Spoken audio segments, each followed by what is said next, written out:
vous, Christelle Seval, je vous ai entendu dire ça clairement dans une interview que vous aviez donnée. Est-ce que c'est un constat évident? Je ne suis pas un spécialiste de la question. Jean-Jacques Velasco, qui était l'ancien ingénieur chargé du GEPAN, enfin du CEPRA, a écrit un livre justement sur le sujet parce qu'il a bien vu la corrélation qu'il y a entre... Le GEPAN, donc je rappelle, le groupe d'études et d'information sur les phénomènes aérospatiaux non identifiés. Voilà. Et donc il avait bien vu la corrélation qui existe entre le phénomène OVNI et le nucléaire, dans toutes ses formes. Effectivement, on peut citer par exemple la base de Malmstrom aux États-Unis, où il y avait ces fameux missiles Minuteman, et c'est étalé sur presque des centaines de kilomètres.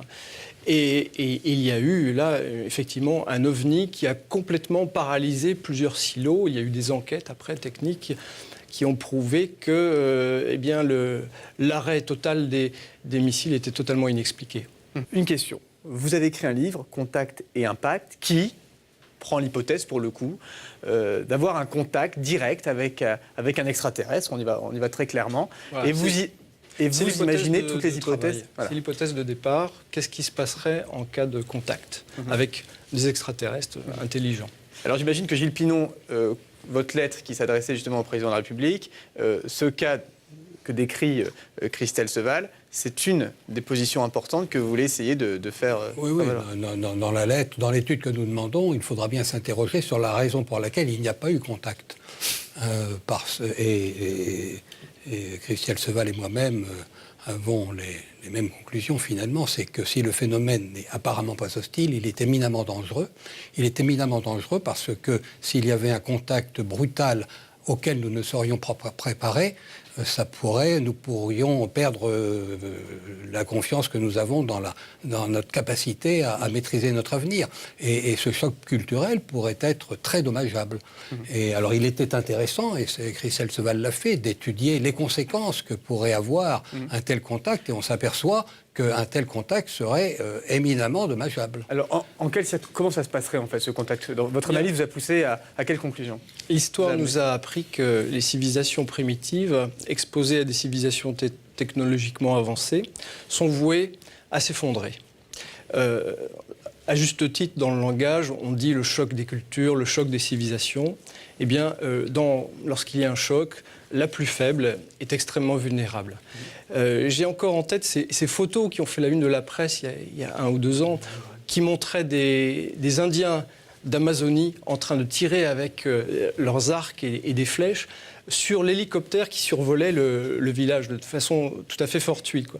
Manifestement, ces Indiens n'avaient jamais rencontré d'homme occidental et de technologie, et c'était la première réaction qu'ils avaient instinctivement, une réaction de peur et de défense. Et il ne faut pas se tromper, nous sommes... Exactement, nous sommes la tribu primitive et aujourd'hui, nos arcs et nos flèches, ce sont nos avions et nos missiles. Et d'ailleurs, il y a beaucoup de témoignages de pilotes qui ont tiré sur des ovnis parce qu'on leur a donné l'ordre de tirer. Par exemple, Jean Kissling, qui a témoigné il n'y a pas longtemps, un pilote français. Donc, dit alors avoir eu l'ordre clairement de tirer sur un ovni. Il était instructeur aux États-Unis sur une base américaine. Ça se passait en 1945. Et on lui a donné l'ordre d'aller chasser des ballons-sondes suspects. Et lorsqu'il s'est approché des ballons-sondes, il a vu ceux-ci se transformer en disques. Et il a quand même tiré avec ses 8 mitrailleuses. Et il est revenu. Bon, maintenant, il témoigne. C'est dans une nouvelle association qui s'est créée, dans une association savante qui s'appelle... La 3AF. La 3AF, exactement. Et bon, il y a des tas de témoignages de pilotes comme ça qui ont tiré. Donc, nous sommes une tribu primitive. Que concrètement, le bilan est très négatif. Et encore une fois, vous dites que ce n'est pas hostile. Alors, je me mets dans l'hypothèse où les extraterrestres existeraient, qu'ils seraient vraiment dans ces fameux ovnis. S'ils avaient voulu nous détruire, ce serait fait depuis longtemps. Ce n'est pas du tout le cas. Et en gros, il n'y a même pas d'issue, puisque vous dites clairement qu'on serait anéanti. Donc c'est un petit peu, dans cette hypothèse, c'est un petit peu compliqué. Mais je suis toujours stupéfié de voir que on oublie toujours l'approche sociologique lorsqu'on aborde le phénomène OVNI. Or, l'approche sociologique par exemple, une réponse quasi évidente à la question récurrente qui est au cœur du débat quand même, qui est si les extraterrestres sont là, pourquoi ne se manifestent-ils pas ? Oui. Moi, je suis jaloux, j'en ai jamais vu. La réponse, c'est que notre civilisation ne le supporterait pas. Nous ne sommes pas capables d'absorber le choc culturellement. Jacques Rine. Ben oui, moi, j'ai un peu imaginez qu'on soit à la période des Gaulois, un Gaulois qui est dans son champ, à l'époque des Romains, et qui va passer un Blériot. Tiens, c'est le 100e anniversaire de Blériot. Imaginons, mettons-nous dans la tête d'un Gaulois avec sa pensée politiquement correcte de l'époque, son analyse politiquement correcte de l'époque, il voit passer ça dans son ciel. Moi, dans mon expérience à laquelle je reprends de temps en temps, je dis, bon, moi j'en reste à l'objet volant non identifié, mais ça n'empêche pas de gamberger, on peut. Et là, après, ça devient un problème de foi, ça devient un problème de culture, c'est une réponse à une peur, c'est un espoir. Moi, je voudrais dire une chose, c'est que c'est quand même une déception pour moi qui suis dans la communauté scientifique de voir que les scientifiques qui ont les outils intellectuels pour s'approcher de ces choses-là sont les gens qui ont le plus peur. Moi, j'ai appelé ça la cosmotrouille. Quoi. Ils ont une trouille pas possible, les scientifiques. Alors, pour en revenir à ces fameux contacts éventuels, sommes-nous prêts à un éventuel contact ?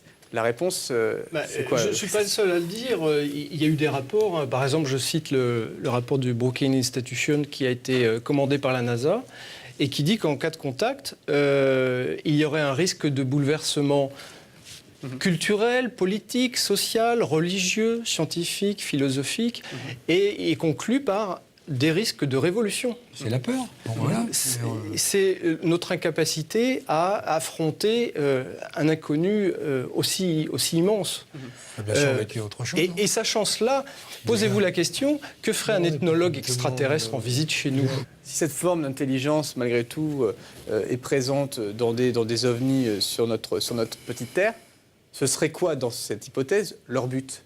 Observer. Mais la Terre en observation, comme nous le ferions si nous avions les moyens d'aller dans l'espace observer une planète qui porte la vie. On ferait en sorte de l'observer de façon à accroître nos connaissances, en veillant bien, en aucun cas à lui porter dommage, c'est-à-dire en évitant à tout prix le contact. Le contact, dans l'état actuel des choses sur Terre, comme le disait Seval tout à l'heure, n'est pas possible. Malgré tout, il y a eu des contacts. Enfin, il y a eu des contacts, il y a eu des témoignages. Oui, mais de le phénomène a sa stratégie. Il est furtif, il est discret, il est brouillé. De façon à ce que tout contact comporte un côté absurde, incompréhensible, de telle sorte qu'il est rejeté par les médias et par l'opinion publique. Donc la mission se poursuit, la Terre est sous observation, et parce que si il n'y avait aucun contact, l'observation ne serait pas possible, mais le phénomène fait en sorte que le contact ne sera pas médiatisé.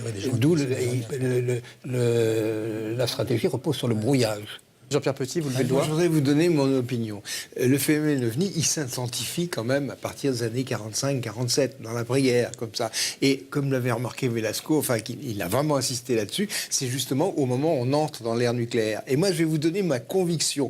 À partir du moment où une civilisation planétaire commence à toucher à l'atome, elle commence à toucher à des énergies, et elle est partie dans une espèce de compte à rebours qui va se terminer par le voyage extraterrestre, par la capacité de changer de physique, de faire des découvertes absolument phénoménales. Et on a des gens qui observent en disant, tiens, ça y est, ils sont entrés dans le club, on va voir. Alors, effectivement, il y a deux solutions. Soit on arrive à faire ce saut et on va rentrer dans le club des gens qui se connaissent, on a des voisins, on va les rencontrer, et puis peut-être qu'on arrivera à résister à ce choc culturel parce qu'on va découvrir des tas de choses. Soit alors, ça va nous exploser la figure, parce que cette technologie, elle est extrêmement dangereuse, c'est tout.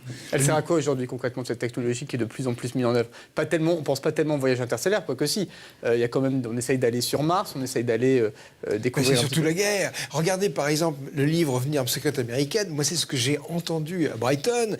Qu'est-ce qu'ont fait les Américains ? Des armes. C'est ce qu'ils avaient dans la tête, c'est tout. Et je vous dis, l'incidence qu'a eu le fait qu'ils aient pris le sujet OVNI au sérieux, c'est formidable. On va pouvoir faire des armes avec. Exactement, ils m'ont dit ça naïvement. Des torpilles hypervioleuses, tout ce qu'on veut. De l'attaque avec les Russes pendant 1 an et demi dans les années 72-74.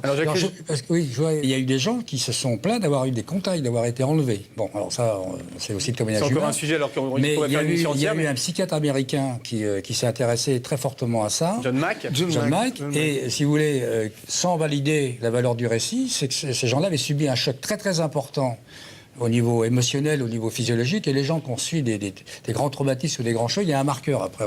Les gens qui sont psy le retrouvent. Bon. Et ces gens-là avaient tous cette espèce de marqueur d'une immense émotion, d'une immense trouille, enfin Un traumatisme. d'un traumatisme, donc il était là. Donc sans valider leur récit, que c'était des extraterrestres ou pas, c'est qu'eux, ils avaient vécu une expérience qui était quand même assez extraordinaire, quoi. Donc, Quoi qu'ils aient vécu, ils en sortaient pas du tout indemnes. Ah non, On pas peut du tout. comparer ça avec les expériences de mort imminente qui avaient fait l'objet d'une émission avant. On ne sait pas trop ce qui se passe, mais on sait que les gens qui ont Ils vécu l'ont cette vécu. expérience Ils l'ont en eu. sortent complètement changés. Alors Jacqueline, vous parliez de désinformation. Eh bien justement, retour sur un événement qui s'est passé à Phoenix, aux États-Unis, en 1997.